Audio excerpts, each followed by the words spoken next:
Charles's luckiest woman of the year is undoubtedly Lucy Coe Jones.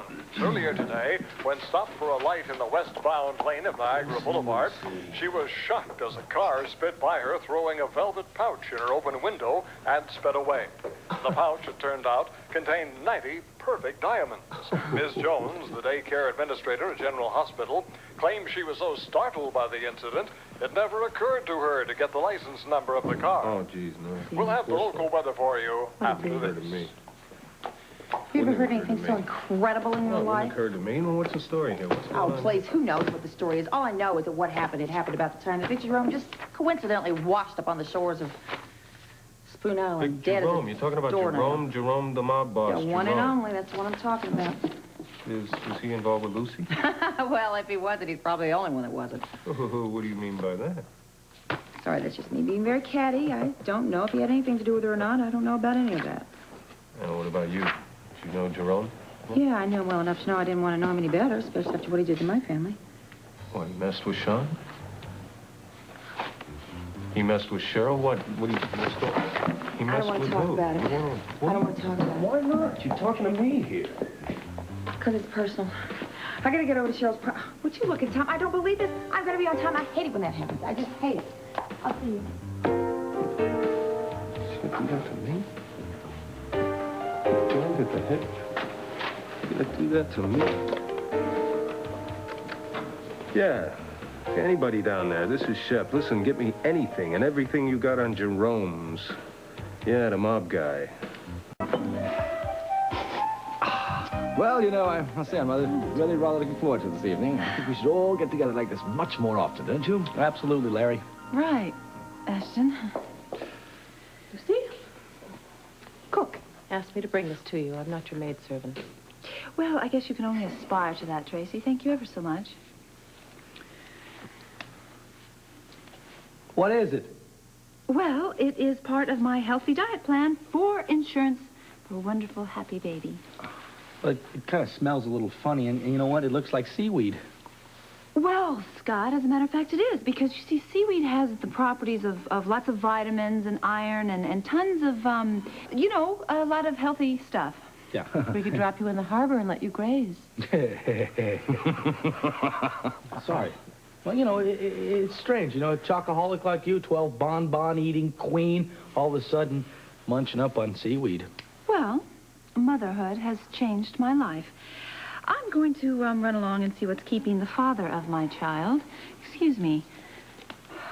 Oh, I'll say motherhood's changed her all right. It's made her twice as insufferable as she was before. I don't know how you can stand being in the same room with her. I can't stand it. You expect me to believe that? What do you want to believe? I don't know what I want to believe.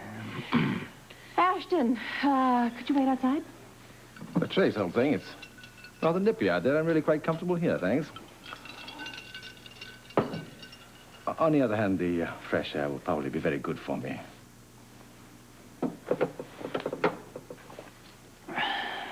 Where were we? We were talking about what you want. Right. Well, you know what I want? I want you so bad, I can taste it right now. Why don't we just go in my car and we'll catch up with him a little later? It's not working. Well, let me warm up a little bit. Why can't I shake this feeling that there is something going on between you and Lucy? Oh, come on. What are you talking about? There's nothing going on there. If there was, Tracy, would I advertise those diamonds like that? I mean, I would want her to get her hands on those rocks and then get rid of Alan, and then I would be like a gigolo. I'd just live off of her. That's what I'd do, wouldn't I? How do I know that's not what you're doing? Well, if it was, why would I tell you I was doing that? To keep me from suspecting the truth. Oh, boy, I can't believe the way your mind operates. Why, Scott? Because it's always one step ahead of yours. I'm right, aren't I? You and the Sea Witch are in collusion. Fat chance. Okay, then perhaps you're in it for yourself and you're playing the two of us against each other. Sheesh. You know, I was getting all worked up a couple of minutes ago. You sure know how to unplug a toaster. I don't know, Scott.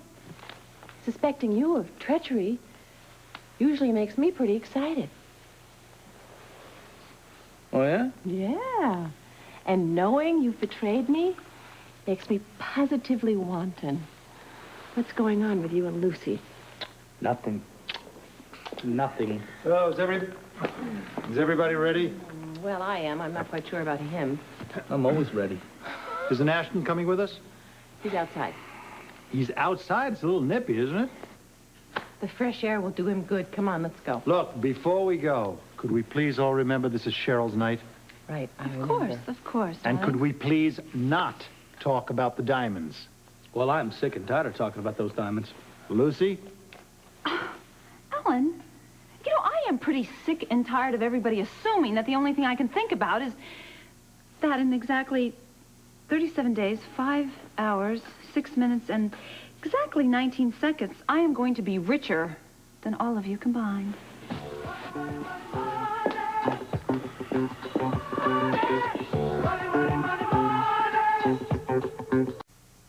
Thank you.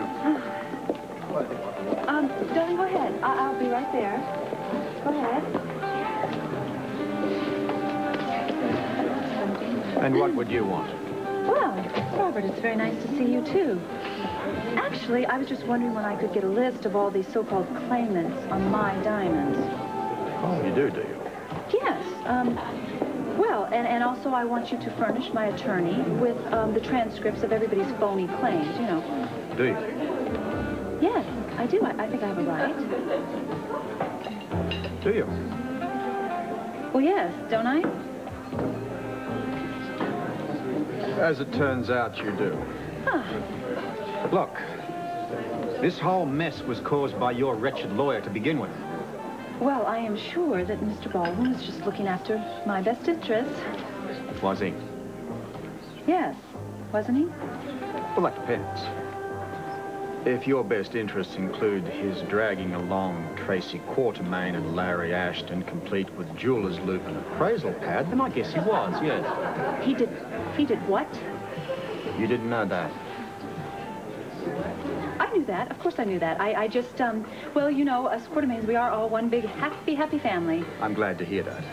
I hope you're still as happy when I suggest to the city that we bill you for all the trouble you've caused regarding this dumb claim of yours. Or maybe I should just reinvestigate this flaky claim right from the start. You can't say it's flaky. Don't go away, mad, Lucy. Just go away.